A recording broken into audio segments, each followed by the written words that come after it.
What is going on? My name is Daniel and welcome back to the channel where we go everything Canon mirrorless cameras. I have the EOS R here and I'm shooting on the M50 right across there, and we're going to be going over how to set perfect juicy exposure with this bad boy right here, the EOS R. It is a magic box. It has a bunch of different things that can help you do that, and after this there's going to be no more excuse to shoot any photos or videos that are overexposed or underexposed, because this thing makes it too damn easy to get it right, and I'm going to show you exactly how coming up.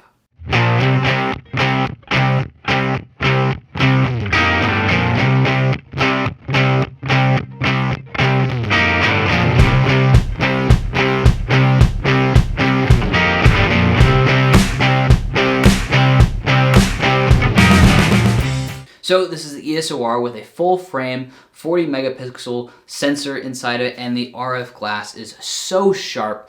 But if you're way overexposing and blowing out the highlights, or underexposing and losing a lot of the details in the shadows, the videos and photos that you're going to be taking just aren't going to be as juicy and as eye-catching, and you're not going to be able to move them as much. So I have about 14 tips for shooting photos and videos and perfectly exposing both coming up, and after the third one, they're going to stop being cliche and it's going to be a lot of really good information. So stick around to the end. There's a few other videos that I'm going to shoot you off to if you have further questions about some of these things that we're doing, but you can find them and I will prompt you to click on the videos correlating to them at the end of the video. So stick around, we got some great stuff coming up. So first up is shooting in RAW. You should be shooting in RAW because this allows you to edit and massage your photos afterwards, and this really helps you to compensate for any of those mistakes that you made and bring out any details that might have been lost otherwise in the shadows and highlights.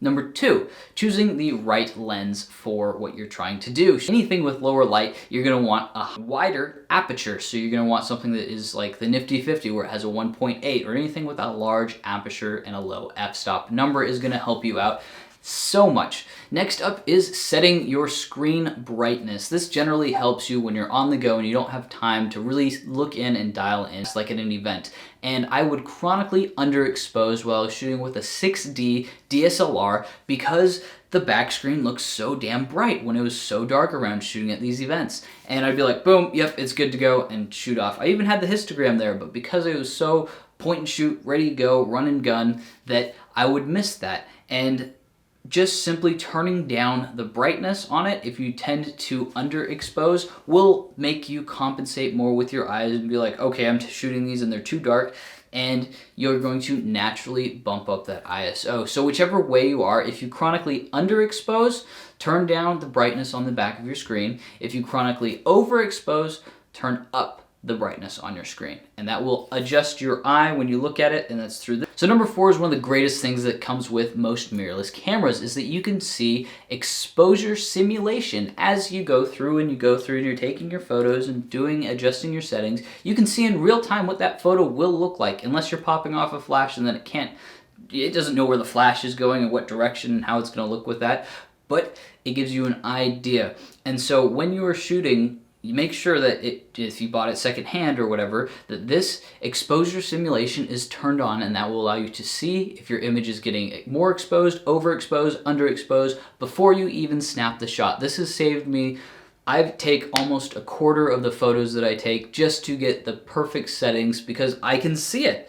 I don't have to guess and then be like, oh, it was underexposed, throw new settings in there, boom, still underexposed, go back again. The only problem that I've ran across while using this is when it's paired with a flash, because it will naturally have it's so dark when you're using a flash some of the time that you need to be able to see. So you need to go in and turn off the exposure simulation so that you can be able to see and take photos faster in the dark or in a setting where you need it. There's a video right here, and I will prompt you at the end to look at this video as well. So don't forget to just watch through to the end, you'll get to it. Number 5 is probably going to blow your mind if you are not using this setting already. So what it is histograms, but not like you've ever seen it before. If you don't understand what a histogram is, it's when you go in here, you can just press, when you're shooting manual, just press info, info, info, and it will show up and your histogram will be there. That will show you if it's underexposed on this side or overexposed on this side, and that shows you the range of light. And what you can do that you can't do with the DSLR at all is when you're in the viewfinder, you can press this, and it will show up as you're shooting. You will be able to see the exposure on the histogram right there as you are looking through the viewfinder, and you will instantly know if you're overexposed or underexposed. This will also show you all of your settings on the sides and show you if your photo is level out of the box. If you go through and change these settings to whatever you want, feel free if it helps you and with your workflow. Next up is using the exposure compensation as you go. So it is this little bar on the bottom of it that will have a 0 and a +1, +2, +3, and the inverse on the other side, -1, -2, -3. And this is showing you if the camera thinks your photo is over or underexposed. It will not come up unless you press the first and you get that beep, beep. Let's see here. Beep, beep. And then it will show you exactly how that looks. And it will show you if it thinks you're overexposed or underexposed in that composition. This will allow you to, on the fly, be able to see if the camera thinks you are over or underexposing your images very, very easily, very, very fast. So while you are shooting video, it is recommended to have way more control over your lighting situation.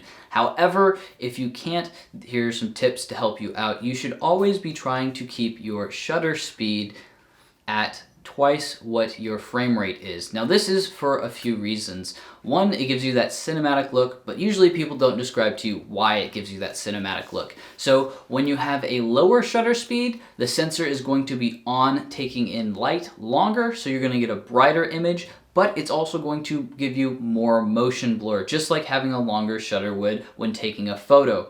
So when you have it at a lower shutter speed, like here, while I'm waving my arms around like a crazy person, you can see that there is significantly more motion blur.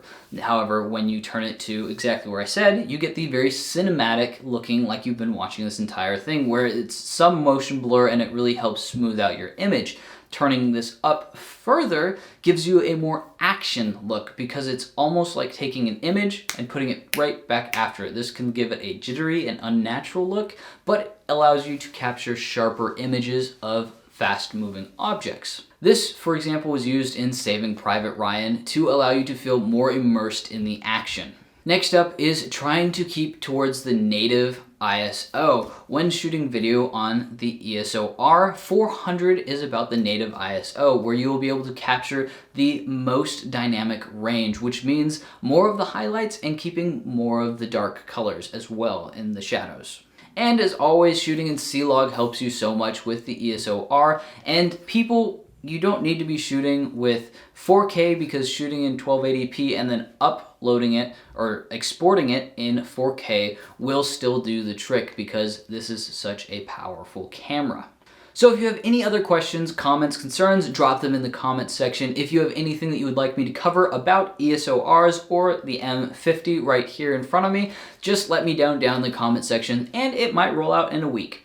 Thank you for watching. My name is Daniel, and on this channel we go over everything mirrorless Canon cameras. As always, I will see you in the next one. Take care.